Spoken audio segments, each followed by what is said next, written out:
Hello friends, जय हिंद। बहुत बहुत स्वागत है आप सभी का आपके अपने YouTube channel Saxena CP classes में। दोस्तों, आज की वीडियो में हम लोग सर्वांग समता तथा समरूपता के बारे में जानेंगे। सर्वांग समता क्या होता है, समरूपता क्या होता है, सर्वांग समता को सर्वांग समता ही क्यों कहा गया और समरूपता को समरूपता क्यों कहा गया। तो दोस्तों, शुरुआत करने से पहले छोटी सी रिक्वेस्ट है, चैनल पे नए होंगे तो मेरा मनोबल बढ़ाने के लिए चैनल को सब्सक्राइब कर लीजिएगा।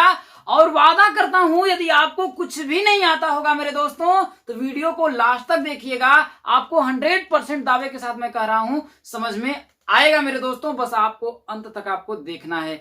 आइए दोस्तों, ज्यादा न देर करते हुए हम लोग शुरुआत करते हैं।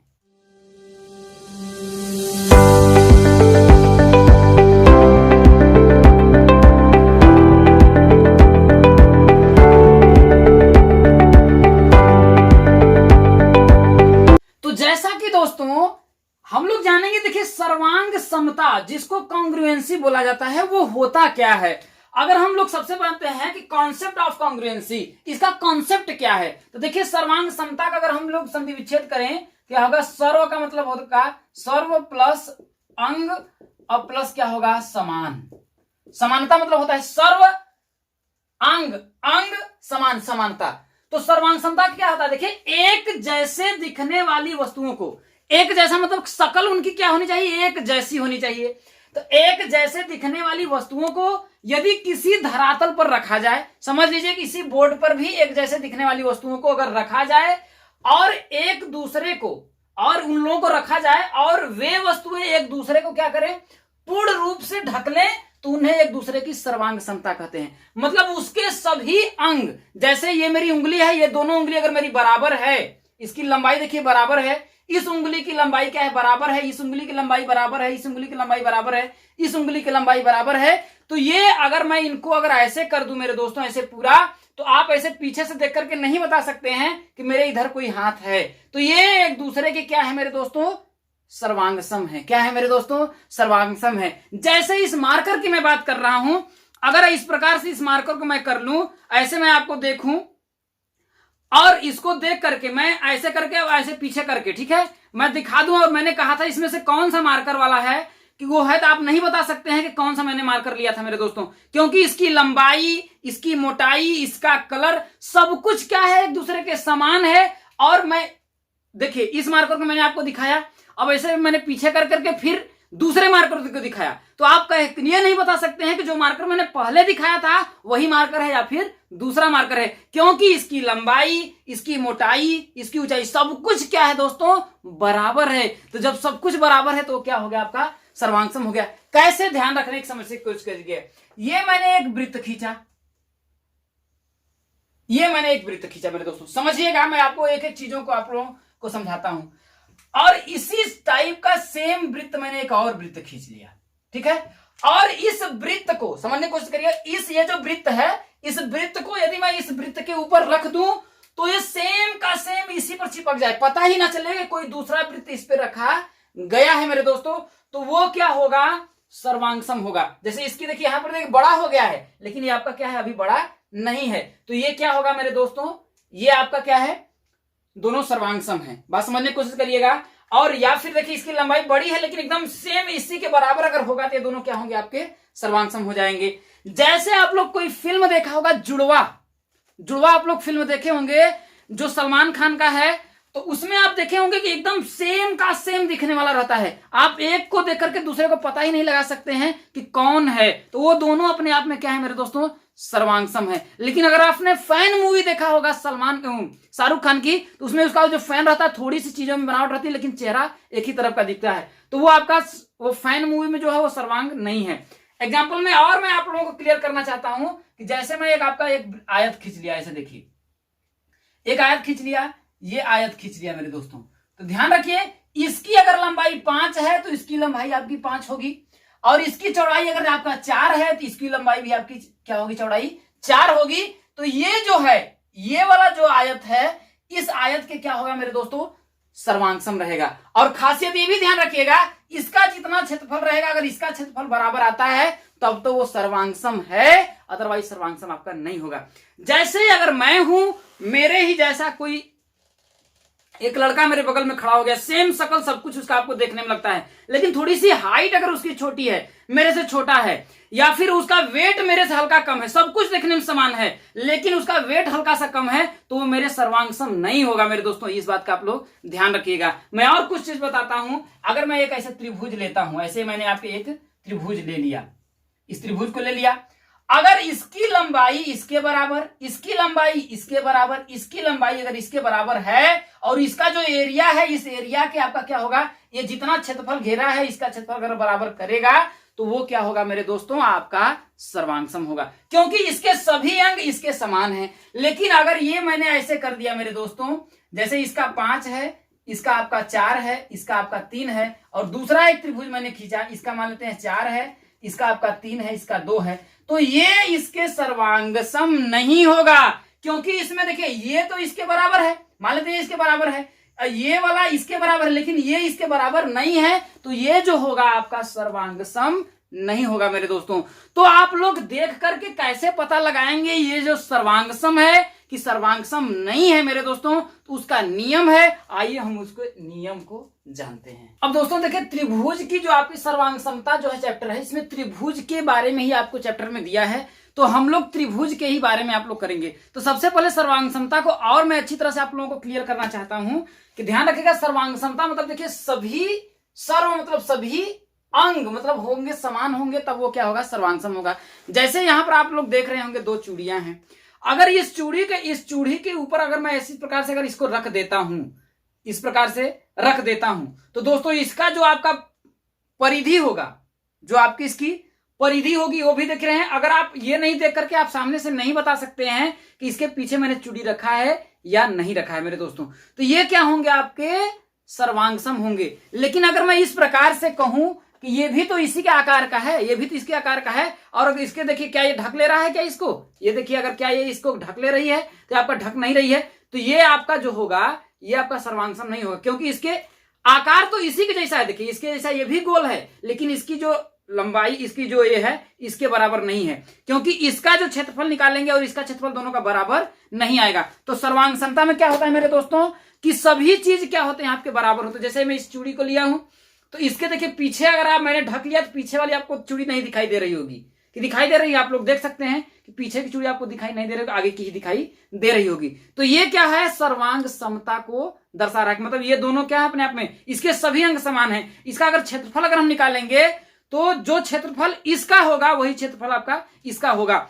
अगर इसका मैं परिधि निकालूं तो जो परिधि आपकी इसकी होगी वही परिधि क्या होगी, इसकी होगी। यदि मैं इसका अगर मैं इसका व्यास निकालूं, व्यास ज्ञात करूं, तो जो व्यास इसका होगा वही व्यास इसका होगा, जो त्रिज्या इसकी होगी वही त्रिज्या इसकी होगी। तो यही होती है मेरे दोस्तों सर्वांग समता, कि जिस प्रकार से एक प्रकार से ये चूड़ी हो गई, इस चूड़ी के ऊपर इसमें मैं चूड़ी को देखूं रखूं, तो आप पीछे वाली चूड़ी को देख करके नहीं बता सकते हैं, क्योंकि ये सभी इसके अंग क्या है मेरे दोस्तों, समान है। तो यही क्या है आपका, देखिए सर्वांग समता है मेरे दोस्तों। समझ में आपका आ गया होगा। अब आपके सिलेबस में दिया है त्रिभुज की सर्वांग समता, तो हम लोग देख करके कैसे पता लगाएंगे कि ये सर्वांगसम होंगे। तो दोस्तों सबसे पहला चीज है सर्वांग समता। देखिए यदि कोई त्रिभुज है, मैंने 2 त्रिभुज आपका लिख लेता हूं, ये आपका एक त्रिभुज हो गया, ठीक है। इस त्रिभुज का मैं नाम देता हूं ABC। एक और मैं त्रिभुज ले लेता हूं, क्योंकि सर्वांग समता कम से कम दो ही चीजों में होती है। इसका मैं मान लेता हूं DEF। अब ध्यान रखिएगा, यहां देखिए साइड मतलब भुजा। यदि किसी 2 त्रिभुज की भुजा, देखिए भुजा मतलब कि इस त्रिभुज की ये भुजा इसके बराबर हो, ये भुजा इसके बराबर हो, और ये भुजा इसके बराबर हो, तो ये दोनों त्रिभुज क्या होंगे, आपके सर्वांगसम हो जाएंगे। क्योंकि तीनों भुजाएं अगर बराबर होंगे तो इस त्रिभुज को इस त्रिभुज पे लाकर के हम रख देंगे, तो ये दोनों क्या होगा, आपका दिखेगा नहीं, क्योंकि इसका जो क्षेत्रफल होगा इसका भी वही क्षेत्रफल होगा। अगर मान लेते हैं इसका जो भी आपका जो बोल सकते हैं कि इसका जो परिमाप जो होगा इसका भी वही परिमाप होगा। अब कैसे, कहने का मतलब दोस्तों इसमें क्या बराबर, देखिए AB बराबर है किसके, DE के, क्या है मेरे दोस्तों, DE के। और AC, देखिए AC बराबर है किसके, DF के, किसके है, DF के। और BC, क्या मेरे दोस्तों, BC बराबर है किसके, EF के। तो EF के तो क्या होगा, देखिए साइड साइड साइड, साइड इसकी बराबर इसके, ये इसके बराबर, ये इसके बराबर, तो साइड साइड साइड, तो क्या होगा, देखिए आपका त्रिभुज ABC क्या होगा आपका, देखिए सर्वांग का चिन्ह है, तो त्रिभुज ABC आपका सर्वांग होगा किसके, DEF के, किसके आपका होगा, DEF के। पहला त्रिभुज का यही नियम होता है मेरे दोस्तों कि यदि त्रिभुज की तीनों भुजाएं, दो त्रिभुजों में दोनों भुजाएं क्या हो, तीनों भुजाएं बराबर हो, तो वो दोनों त्रिभुज क्या होगा आपका, सर्वांगसम होगा। ये बात समझ में आपको आ गई होगी। दूसरा नियम क्या कहता है कि साइड एंगल साइड, क्या समझ में आया दोस्तों, कि भुजा कोण भुजा, मतलब एक भुजा एक कोण और एक भुजा अगर बराबर हो तो वो त्रिभुज क्या होंगे, आपके सर्वांगसम माने जाएंगे। जैसे ये आपको समझ में आया। दूसरा आपका देखिए मैं आपको कर देता हूं, कहने का मतलब अगर AB बराबर हो AE के, ध्यान रखिएगा, AB बराबर हो किसके, DE के, किसके मेरे दोस्तों, DE के, और देखिए एक भुजा हो गया और एक कोण, ये कोण आपका मान लेते हैं, ये कोण बराबर हो गया या ये कोण बराबर हो गया या ये कोण बराबर, कोई भी कोण, ध्यान रखिएगा। तो AB बराबर DE, देखिए AB बराबर मैंने क्या कर लिया, DE, और BC बराबर EF के, और देखिए बीच में क्या है, देखिए कोण B बराबर कोण E, ये कोण इसके बराबर, क्योंकि बीच में आपका कोण दिखा रहा है, तो कोण B बराबर कोण E हो गया, और BC बराबर अगर आपका EF हो गया, तो त्रिभुज ABC, ये जो त्रिभुज ABC है वो सर्वांगसम होगा त्रिभुज DEF के, ध्यान रखिएगा, त्रिभुज DEF के सर्वांगसम होगा। लेकिन लेकिन लेकिन एक बात का और आपको ध्यान रखना है, यदि इस प्रकार से दे दिया त्रिभुज आपका, देखिए बराबर दिया, लेकिन ऐसे दे दिया कि AB बराबर, एक चीज ध्यान रखिएगा, AB बराबर दे दिया आपका DE के, किसके मेरे दोस्तों, DE के दे दिया, ये बात आपको समझ में आ गई। और कोण A बराबर कोण D दे दिया, मतलब कि कोण A बराबर कोण D दे दिया, और BC बराबर EF दे दिया, क्या हो गया, BC बराबर EF दे दिया। अब आपसे पूछ देगा कि ये जो त्रिभुज होगा तब सर्वांगसम होगा कि नहीं, तो आप लोग कहेंगे दोस्तों सर सर्वांगसमता में तो भुजा कोण भुजा बराबर है, लेकिन ये आपका सर्वांगसम नहीं होगा। कहने का मतलब त्रिभुज ABC अब आपका इज नॉट सर्वांगसम नहीं होगा, इसके DEF के, इस बात का ध्यान रखिए।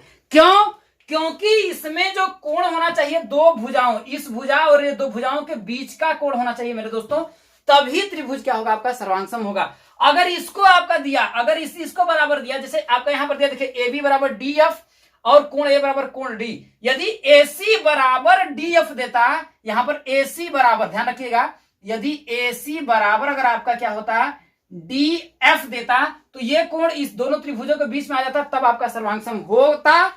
लेकिन इस प्रकार से अगर आपका दे देगा कि ये वाली साइड बराबर, ये वाला कोण अगर आपका बराबर हो जाएगा, तब वो त्रिभुज सर्वांगसम नहीं होगा। इस बात का आप ध्यान रखिएगा मेरे दोस्तों। ये दो कंडीशन आप लोगों को समझ में आ गई। और तीसरा क्या है मेरे दोस्तों, एंगल साइड एंगल, ध्यान रखिएगा, कोण, इसको मैं मिटा देता हूं। अगला जो चीजें हैं आपका क्या है कि एंगल साइड एंगल, मतलब कोण भुजा कोण, मतलब कि कोई भी आपका दो त्रिभुज है, उसका यदि ये कोण मान लेते हैं, ये कोण इस कोण के बराबर हो जाए, मतलब कि कोण A बराबर कोण क्या हो जाए, D हो जाए, ठीक। और भुजा, अब इसमें से आप कोई भी भुजा ले लीजिए, चाहे आप मान लेते हैं BC बराबर आप EF कर लीजिए, चाहे BC बराबर EF कर लीजिए, या फिर DF या फिर DF बराबर ये क्या हो जाएगा, या फिर AC बराबर DF कर लीजिए, चाहे AC बराबर आप क्या करिए DF कर लीजिए, या फिर AB बराबर DE कर लीजिए। कोई भी भुजा अगर बराबर कर लीजिए और कोई भी दो कोण बराबर कर लीजिए, जैसे मान लेते हैं आपका कोण B बराबर कोण क्या हो जाएगा, आपका E हो जाए, तो इसमें से ये कोई बाउंडेशन नहीं है कि इस कोण और इस कोण के सामने, जैसे आपका कोण A बराबर कोण B, कोण A बराबर कोण D हो गया और कोण B बराबर कोण E हो गया, तो यही जो आपकी भुजा होगी, अगर यही रहेगी तभी आपका त्रिभुज सर्वांगसम होगा। ये जरूरी नहीं है, इसमें आपकी ये भी भुजा बराबर हो सकती है, ये भी भुजा बराबर हो सकती है, ये भी भुजा बराबर हो सकती है। कोई भी भुजा अगर आपकी बराबर हो जाए उससे मतलब नहीं है, तो वो फिर भी आपका कोण क्या होगा, आपका सर्वांगसम। मतलब ये जो त्रिभुज होगा दोनों आपका क्या होगा मेरे दोस्तों, सर्वांगसम होगा। ये बात कैसे आती है, अगर क्योंकि आप त्रिभुज में जानते होंगे कोई भी अगर कोण अगर बराबर है, दो कोण बराबर है तो इसके सामने की ये भुजा और इसके सामने की ये भुजा दोनों क्या होती है मेरे दोस्तों, बराबर हो जाती हैं। तो उस हिसाब से अगर ये आपका कोण ये बराबर है तो ये भुजा और ये भुजा पर में ऑलरेडी बराबर हो जाएगी। जब ये भुजा बराबर हो जाएगी तो कोई भी भुजा बराबर है ऑलरेडी वो क्या होगा, एस के द्वारा वो ऑलरेडी क्या हो जाएगा, आपका सर्वांगसम हो जाएगा मेरे दोस्तों।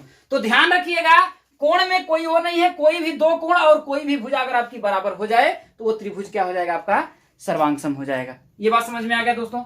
अगला जो आपका नियम है देखिए, एंगल साइड एंगल। तो ये वाला मैंने बताया एंगल साइड एंगल बता दिया। अब क्या है, RHS, ये राइट एंगल हाइपोटेनस। ये अब इसमें क्या है आपका, देखिए इसमें कह रहा है कि दो त्रिभुज हो, क्या हो मेरे दोस्तों, दो आपके क्या हो, त्रिभुज हो। वो त्रिभुज कैसे हो आने आप चाहिए, आपके समकोण होने चाहिए। जैसे मैंने मान लिया इसका ABCDEF,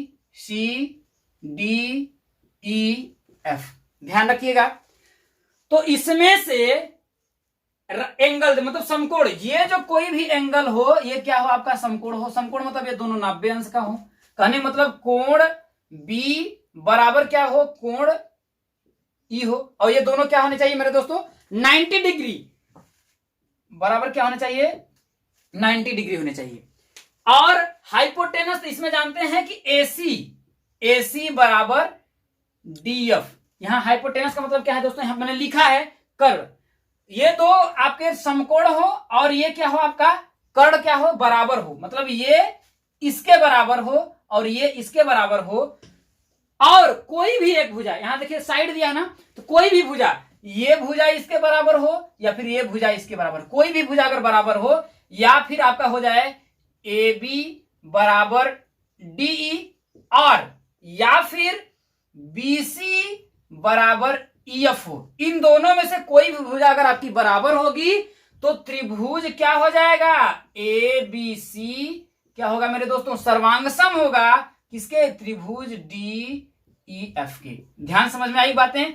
इसमें से कोई भी भुजा, ये भुजा भी बराबर हो सकती है और ये भुजा बराबर होगी तो इसके, या फिर ए भुजा इसके बराबर हो जाए तब भी दोनों त्रिभुज आपके क्या हो जाएंगे, सर्वांगसम हो जाएंगे। ये चौथा। पांचवा जो रूल है मेरे दोस्तों, ये तीसरा और पांचवा दोनों समान ही है, लेकिन इस प्रकार से भी आ जाता है। तो वही बात है, कोई दो कोण त्रिभुज में क्या हो जाए, आपके दो त्रिभुज हो, जैसे मैंने दो त्रिभुज लिख दिया। अब इसके कोई दो कोण कह रहा था, मान लेते हैं ये कोण बराबर हो गया, अब ये कोण इसके कोण के बराबर हो गया। ये मान लेते हैं ABC मान लेते हैं, इसको ABC मान लेते हैं। तो ये कोण मतलब कि सॉरी ये DEF मान लेते हैं। तो कोण A बराबर कोण क्या होगा आपका D हो जाए, कोण B बराबर कोण क्या हो जाएगा आपका E हो जाए। और इसमें से कोई भुजा मतलब कि AB बराबर हो जाए, क्या हो जाए आपका DE के हो जाए, और या फिर BC बराबर हो जाए किसके, EF के, और या फिर क्या हो जाए AC बराबर हो जाए DF के। क्या हो जाए आपका AC बराबर हो जाए DF के। इसमें से कोई भुजा बराबर हो जाएगा तो त्रिभुज क्या हो जाएगा, ABC क्या हो जाएगा मेरे दोस्तों, सर्वांगसम हो जाएगा। त्रिभुज किसके, DEF के। तो इतना में है दोस्तों। और इस प्रकार से आपका त्रिभुज का सिमिलरिटी आप लोग चेक कर सकते हैं। आपको दे देगा त्रिभुज और उस आधार पे आपसे पूछ देगा क्या यह त्रिभुज जो है सर्वांगसम है या नहीं, आपको चेक करके बताना है। तो आइए दोस्तों, परीक्षा में पूछे गए जो प्रश्न हैं उन प्रश्नों के माध्यम से हम आपको चीजों को समझाते हैं, चीजें और आपकी क्या हो जाएंगी, क्लियर होंगी। अब दोस्तों देखिए, ये जो क्वेश्चंस है ये 2017 आपकी परीक्षा में पूछा गया है। तो इस प्रश्न को लिए हैं। अब क्या कह रहा है देखिए, यदि त्रिभुज ABC और त्रिभुज PQR में क्या है, दो त्रिभुज है, इसको हम लोग सॉल्व करना है। तो पहले हम लोग इसको सॉल्व करते हैं।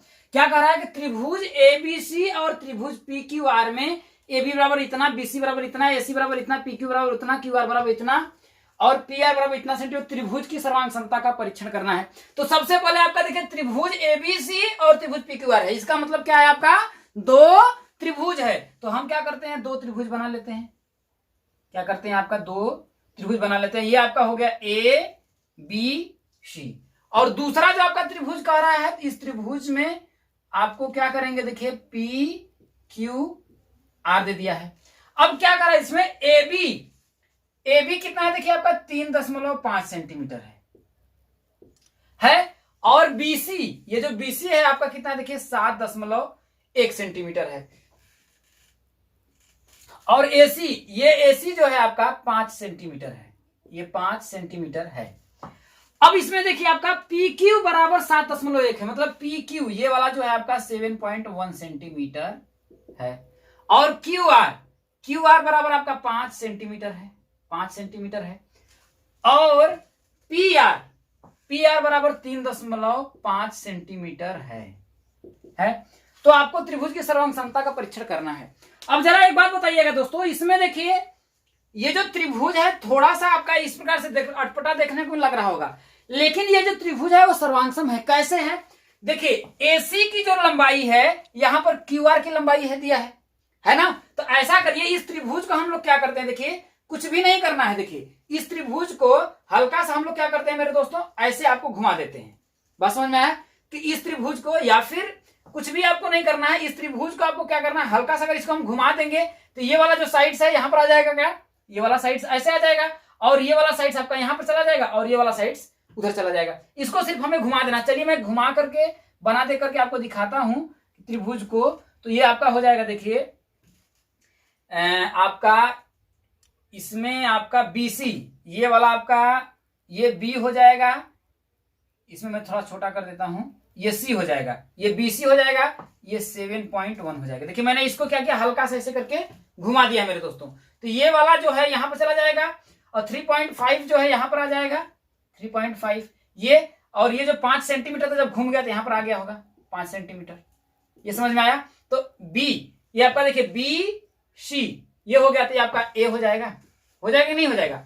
अब अगर इन दोनों में देखिए मेरे दोस्तों, तो देखिए पी क्यू बराबर बीसी है, तो क्या हो जाएगा यहाँ पर, देखिए मतलब कि बीसी बराबर आपका क्या है, पी क्यू है बराबर क्या आपका, देखिए 7.1 सेंटीमीटर है कि नहीं। यहाँ देखिए बीसी बराबर पी क्यू बराबर 7.1 और 7.1 सेंटीमीटर है, दिया है कि नहीं आपका। देखिए मैं लिख देता हूं, और यहां पर भी मैं लिख देता हूं, ये समझ में आपका आया होगा। अब दूसरा क्या है, देखिए कि बी ए बराबर पी आर है, बी ए बराबर पी आर है कि नहीं है। तो बी ए या ए बी हम लिख देते हैं। तो ए बी बराबर क्या है, पी आर बराबर कितना है दोस्तों मेरे, 3.5 सेंटीमीटर है। कितना है, 3.5 सेंटीमीटर है। और AC बराबर क्यू आर है, तो AC बराबर क्या हो जाएगा आपका क्यू आर, और ये दोनों बराबर कितना दो मेरे दोस्तों, 5 सेंटीमीटर के, 5 सेंटीमीटर के। तो ये क्या होगा, देखिए भुजा भुजा भुजा। अभी हमने सर्वांग समता का परीक्षण किया था कि तीनों कोई दो त्रिभुज है, यदि त्रिभुज की तीनों भुजाएं क्या हो, अगर बराबर हो तो वो क्या होगा, आपका सर्वांग सम त्रिभुज होगा। तो इसमें क्या करेंगे, क्या हो जाएगा, त्रिभुज ए बी सी क्या हो जाएगा आपका, सर्वांगसम हो जाएगा। क्या होगा आपका, सर्वांगसम होगा त्रिभुज पी क्यू आर के, किसके, भुजा भुजा भुजा नियम की। क्या होगा, भुजा भुजा भुजा नियम की। तो दोस्तों उम्मीद करता हूं आप लोगों को बहुत ही अच्छी तरह से समझ में आया होगा। आइए दोस्तों एक और हम लोग क्वेश्चंस लेते हैं और आप लोगों को क्लियर होगा। अब दोस्तों अगला क्वेश्चंस देखिए, ये क्वेश्चंस जो है आपकी 2016 की परीक्षा में आपका पूछा गया है। क्या कह रहा, देखिए कि चित्र में रेखा ए एक्स, ये जो रेखा आपका ए एक्स है, ये कोण सी ए बी, मतलब ये कोण सी ए, ये वाला जो एंगल होगा सी ए बी, और कोण बी डी सी, मतलब कि कोण बी डी सी, मतलब बी डी सी, मतलब ये वाले एंगल को समद्विभाजित करती है। समद्विभाजित मतलब होता है सम मतलब बराबर, द्वि मतलब दो, भाजित मतलब भागों में बांटती है। कहने मतलब इसको, इन दो कोणों को बराबर बराबर भागों में बांटती है। यदि इस पूरा अगर कोण आपका मान लेते हैं अगर 60 रहा होगा, तो इसको दो भागों में बांटने का मतलब कि इसमें दो का गुणा कर देंगे, मतलब कि 30-30 में ये आपको बांटती है। ये भी आपका 30 होगा और ये भी आपका 30 होगा। और यदि आप ये वाला कोण यदि आपका मान लेते हैं 90 होगा, मान लेते हैं अगर होगा तो नहीं, लेकिन मान लेते हैं अगर आपका ये 90 होता है, तो इसको 45 और 45 में बांटती है। यही बात बोल रहा है। तो उन 3 तथ्यों को लिखिए जो यह सिद्ध करें कि त्रिभुज एबीडी, मतलब एबीडी ये वाला त्रिभुज और त्रिभुज एसीडी और एसीडी दोनों क्या है आपका सर्वांग सम है। आपको यही लिखना है मेरे दोस्तों। तो देखिए मैं आपको एकदम अच्छी तरह से आपको समझाने की कोशिश करता हूं।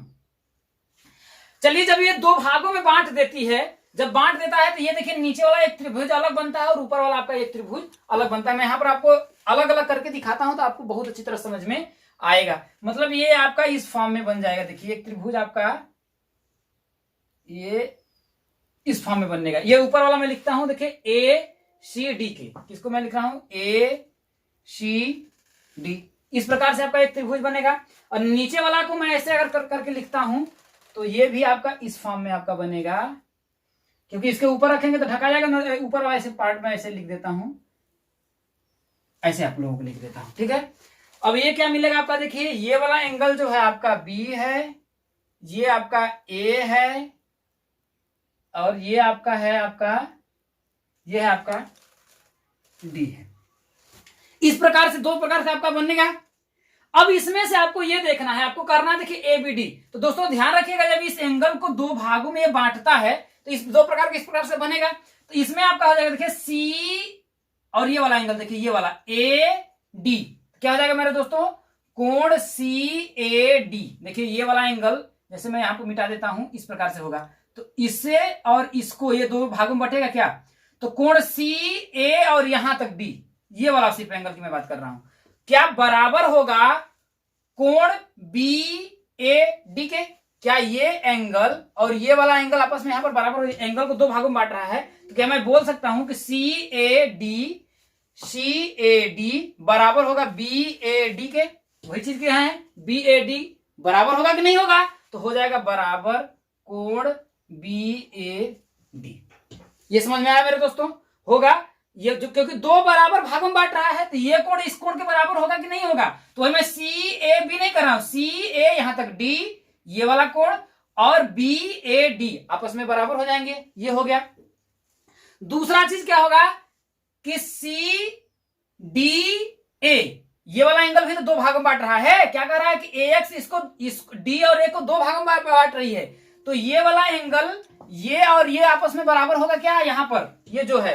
तो हम क्या बोल सकते हैं कि कोण सी डी ए क्या हो जाएगा, सी डी ए बराबर कोण सी डी ए बराबर कोण बी डी ए। देखिए बी डी ए क्या हो जाएगा, कोण बी डी ए, ये हो जाएगा। अब तीसरा चीज कि ये जो रेखा है एडी इन दोनों में कॉमन है, तो क्या मैं ये कह सकता हूं क्या एडी बराबर एडी, मैं कह सकता हूं नहीं, क्योंकि ये 2 त्रिभुजों में ये जो भुजा है बराबर है। देखिए एडी बराबर एडी, इन दोनों में ये वाली एक ही भुजा है, तो ये तो आपस में बराबर है कि नहीं है, क्योंकि ये दोनों में है तो दोनों में क्या है कि आपके देखिए समान है। तो ये आपका क्या हो गया कोण, ये आपका क्या हो गया कोण, देखिए कोण ठीक है, सॉरी ये कोण कोण और एक भुजा। तो कोण और क्या है आपका देखिए